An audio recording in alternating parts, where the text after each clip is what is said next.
Hello Duelists, it's Tom Box here coming at you with a top 8 deck profile from Seattle Regionals. Now instead of hearing it from me, you can hear from the man himself about his main deck anyway. We did get a little cut off, so you know what? Let him talk about his main deck and then we'll come back here as we talk about his side deck and his extra deck. Hey guys, Tom Box here at Seattle Regional. Here I'm with Vanderson.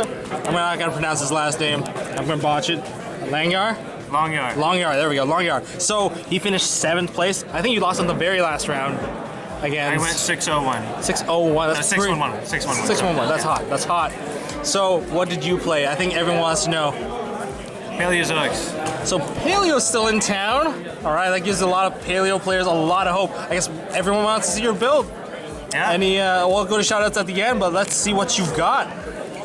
All right, 3 swap, obviously. Yep. Best card in the deck. Triple swap. Triple do. Triple do. 2 Ronins. Yep. Pretty standard. I played 3 Ash. You can speak up a little? 3 Ash Blossom and Joy Spring. Sounds good. Sounds like the standard hand trap of the great. format. Decided not to play Demise. I played, well, the Max C and the Spellbook engine. What I liked about it is that you can recycle it off Toad. So Spellbook engine side, Yeah. all this stuff. Wow. So you might as well just show us the entire engine right here. Spellbook engine, double secret, double knowledge. Yep.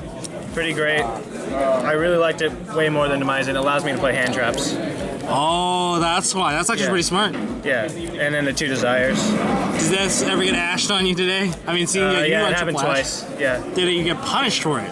Yeah, actually, I think it lost me one of my in the last round. Oh wow, Logan did it too. Yeah. Okay. Wow, that's pretty cool. I actually did not expect to see like a Spellbook engine inside like a Toad deck. I mean, it sucks if you draw knowledge, but you can pitch it off Dynamiscus. Okay. And just the recyclability off. If Toad gets destroyed, you get to add back the Spellbook card, cool. and I really liked it. Awesome. And then for the Paleo traps, I played 3 of the MST one. The Olenoids, Canadia. Canadia. It's still good. Just stop before they make a link. 3 of the Banish guy. 2 Morella. And that's it for the Paleo traps. So we got a standard lineup here. I decided not to play. I played Max C over Leancolia. Oh yeah? Okay. And 3 Reckless. This card was so good. I thought about cutting it, but How did it do? What's the best thing that you drew today from Reckless? probably a Pot of Desires and another Reckless. Okay. But usually when I resolve this, I was in a pretty advantageous position. Okay. And then last of the traps, 3 evenly matched. Oh man, yours is not budget at all. No. Going all in. Luckily I pulled 2 of these, so it wasn't too hard to get a third. Okay. And It's budget to you. yeah, budget to me. Sorry guys. Yeah, this card's broken. I only resolved it probably 3 or 4 times, but when I did, Thanks. even if it's not going second, I actually drew it going first, and I still really good because I can activate the traps whenever I want, and then just do this at the end of their battle phase, especially against Pendulum Magicians. They put everything on the field before they go to the battle phase, True. and I get rid of all my cards. I activate this from hand, Pretty nutty. and then just 2 strike and a warning. Solemn package, LT package, really pretty package you got there. So welcome back to here, and well, Van did send me his deck profile through Facebook because we did get a bit cut short from the venue. So aside from that, let's go over the extra deck and side deck, and he also sent me his tournament report so we can kind of join him on his journey to, well, the top 8 and how he managed to, well, do so well with this deck. And Paleozoic, who would have thought, right? So anyways, for the extra deck, we have Anomalocaris. We have 1 copy of that. We also have 1 number 45 Crumble Logos, which is a very interesting monster. I didn't think that rank 2s had anything this powerful, but especially for this meta where name changing is somewhat relevant, we have his effect to once per turn detach 1 material from himself, target a face-up card on the field, and while this card is face-up on the field, all those cards are negated, and cards of the same name cannot activate effects and their effects are negated. So it's a pretty strong card overall, especially against Super Spyral Agent if you actually manage to target a double helix, which would have actually targeted, instead of a double helix, a Super Agent because the name changed. Therefore all the agents are basically turned off. I'm wondering if it actually starts in those endless naming loops, but according to the head judge at the event this time, if you use prohibition or any sort of thing that prevent the name of something, like if there's a name change, the monster can be summoned, but then you can't use it for anything. It's just stuck there and you're kind of stuck with it. Wonder if it's the same deal here. We have Triple Toad coming after that big monster. We also have Sky Cavalier, Centuria. Really good monster to bounce cards. We have Daigusto Phoenix that could potentially push for an OTK. We have Cat Shark. I believe Cat Shark can also do some major damage, and also like a double damage here. And we also have Opabinia for good uses of the Paleozoic or trap from hand. For the Link monsters, we have the Code Talker, Akashic Magician, and we have one Proxy Dragon and a pair of Miss Starboy. I did recall from his interview that he didn't need 2 Miss Starboys. He actually kind of wanted to switch this out for the rank 2. What's that? The rank 2 Phantom Knights. The rank 2 Phantom Knights, because it has more uses and more use cases. And actually, now let's go into his side deck.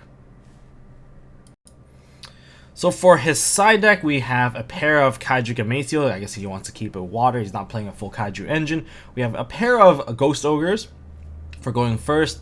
We have Cosmic Cyclones, Dark Hole, Raigeki, a pair of D-Bears probably for Pendulum Magicians. We have Mistake for all cases. Mind Crush over the Solemn Scolding, because Mind Crush can actually hit more stuff and doesn't cost you life. And maybe ditching a card from your hand even if you miss. Well, it doesn't really hurt too much, especially if you throw a trap into the graveyard, the Paleozoic trap anyway, and then you can still activate them and summon them onto the field. So that's still an option. And interesting choice of a breakthrough skill. I didn't actually get to hear him from his side deck point of view, but hey, breakthrough skill, toss it in grave, you can still get a nice monster like effect negation. So yeah, that's actually not too bad. I kind of like the choices he's made. I think the choices worked out for him, but actually let's go into his tournament report. And I'm just gonna go back to the deck profile so you guys can kind of read over what he's got here. Now, looking at his build, before I kind of go into his tournament report, it's meant to go. His deck does look like it's meant to go second, and he does not mind going second at all. In fact, the whole trend of the whole Seattle regional was when you win the die roll, you choose to go second, not first. So that's an interesting shift in the momentum. Now, anyways, let's read over each round. I have it all set up right here. So round 1 versus Invoked Windwitch, 1-1. We ended up in a draw. He thought that he should have called a judge for the slow play in game 1, but he didn't. Round 2 versus Weather Painters, 2-0. Open evenly match, going second both games, and set up with a Toad, which finished the game off fairly quickly. Round 3, 2-0 versus Pendulum Magicians. He won the die roll. He ended up actually evenly matching his opponent on the first battle phase, and then that phase basically just swoops up the game, especially against Pendulum Magicians, which has to set up their entire board on the field. And then game 2, he just had a lot more resources in the late game, which means he outgrinded his opponent. Now, round 4 versus Trickstar, 2-1 victory. First 2 games were a bit lopsided. So, in other words, he dominated his opponent dominated him. And then game 3, he won due to late game resources from Toad. So, if you let that Toad live for a very long time, well, let's just say he's going to be able to steal some of your cards, and those cards are going to pay off in dividends in a victory for the other guy. Round 5, finally, we got a Spyral matchup now. 2-1, he Ash Blossom and Ogre. Oh, Ash Blossom and Ogre were amazing in the deck as long as you hit the double Helix, so he waited for the Helix. Once you hit the Helix, the boards are somewhat mediocre, and then you can usually answer it. Usually your opponent requires to have their own hand trap to stop you from going off, but if they don't have it, well, if you let the Helix live, you will basically continue to get yourself destroyed savagely because the combo will continue. Now, round 6, 2-1 versus Pendulum Magician. I guess you go straight to game 3. Game 3 he had an Omega, but he didn't hit evenly matched, and therefore it was game. So, I guess round 1 was kind of whoever took the first two games, not too memorable, but the third game, he remembered that the Omega did not hit his evenly match, so he managed to snipe off the entire board. And Omega is a very scary card in Pendulum Magician. I personally experienced it myself, and I can say I got one round where I got triple Omega. Yeah, that round really sucked. I just didn't have the resource to actually deal with my opponent's hand. Every single time I could clear the board, I had no follow-up. Every single time I had the follow-up, I didn't clear the board yet, so the Omega stuff does hurt. Round 7, this is an interesting one. 1-0 versus ABC. Technically, it's a 2-1. Due to the fact that both players got deck checked, and both players got game losses. Now, the other guy got it for worn cards, and for Vaughn himself, he decided to, well, his sleeves were slightly worn, and therefore they had a die roll, and then they only had to play one game. So that's unfortunate. So remember to get new sleeves when you go into a tournament. That's why the vendors are there. And round 8, the final round, this is versus Logan. Logan, the first place player, versus Trickstar. Now, if you remember from Logan's profile, if you guys haven't checked it out, go check out Logan's profile. But Logan's profile, he does main deck Kaijus and use Akashic Magician to bounce it back, which is very, very smart. Like, if you use that, basically gives you double Kaiju bounces or double Kaiju pops. So basically use that to take care of most of his own stuff. He actually got Kaiju 3 times. And then game 2, he opened poorly with 2 Ronin Totens and a Pot of Desire, which got negated.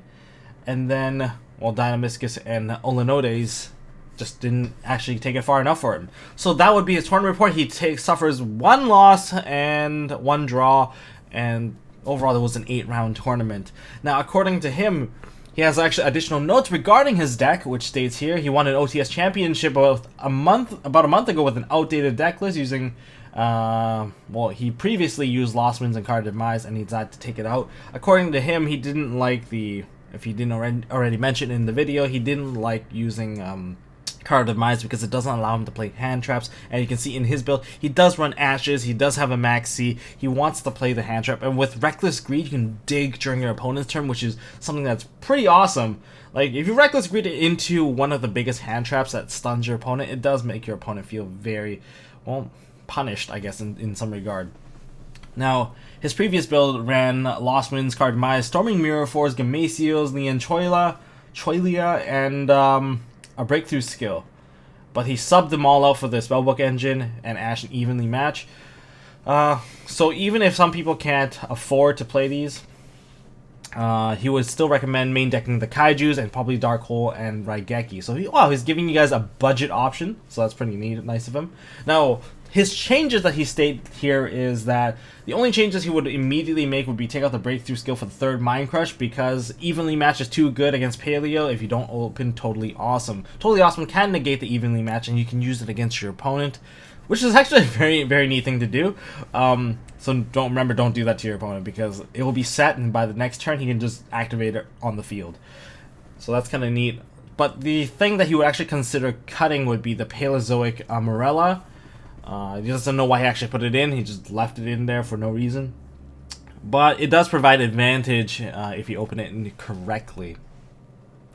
And he really wants to emphasize on how great the Spellbook engine is in this deck. So if you guys have a Spellbook engine, and don't forget the Spellbook engine, aside from the knowledge, is still pretty cheap, since most of these cards did get reprinted.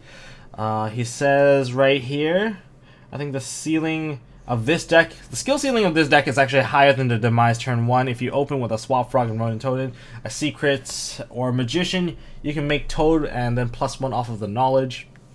So there's some pretty neat plays that you can actually do with this. You can also discard it and swap it and get it back later when Toad is destroyed, which is actually kind of neat too. Anyways, well, he does thank me for giving him his chance for his deck profile. Hopefully you guys, if you see this guy, congratulate him on playing Paleozoic in this really Spyral, Trickstar, heavy meta. Of course, he has his shoutouts to give, and I'm actually going to give him his shout. He deserves these shoutouts. So, Jason hopefully I don't butcher your name, Villasan, for introducing him to the game a year ago. So this is his first time topping a regional for only playing the game for a year. So this is actually pretty good. Sam Johansson for his 4th place regional, top playing Trickstar. Jaden Garrett and Caleb Raymond for hours of playtesting. You know what? Without you guys, he couldn't have gone to the practice to get this far. And Dark Tower Games in Bellingham, Washington. So that's all the shoutouts that he wants to give out. And first of all, I'd like to thank you, Vanderson Langjahr. I gotta pronounce your name correctly.